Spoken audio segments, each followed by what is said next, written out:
crazy world, you've arrived at that's a pretty crazy idea.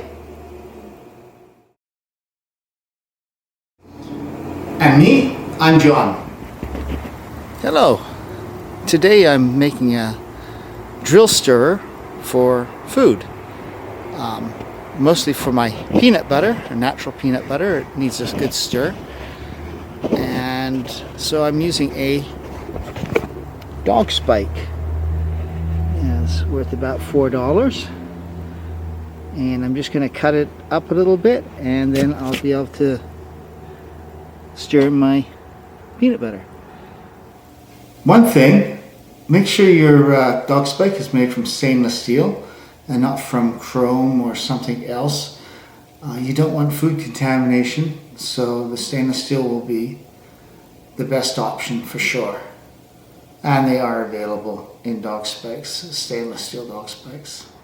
Now, one of the best things I ever heard was to hang your peanut butter upside down for a couple of days, and that gets a lot of the oil to this end.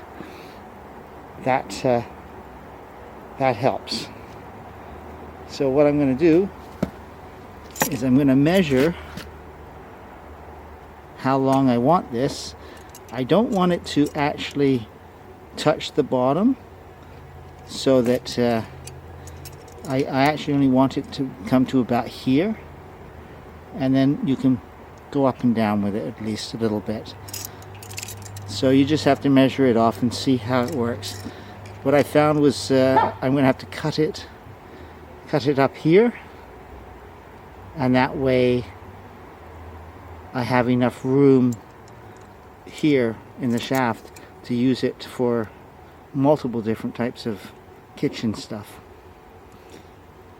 So, okay, so now I'm just going to make it. Yeah, I'm not sure how this is going to work.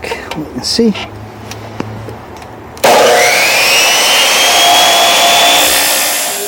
So if you want to get off the rubber or plastic tip and use that, just boil some water or get it close to boil, drop it in there for a few minutes, and then it just pulls off real easy. As it happens, I put the plastic back onto the full piece, and it comes on, it puts on pretty easily, not too hard. So I'm going to try it with it on and see what happens. That way the metal won't cut into the plastic.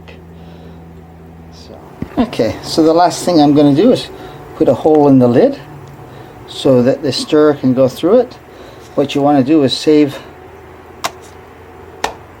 a lid from the previous one, and then you just keep one aside with a hole in it for any time you want to stir it. So, as you can see, the little tabs on the metal stop it from falling through, which is just perfect. And as you can see, the length turned out to be just right.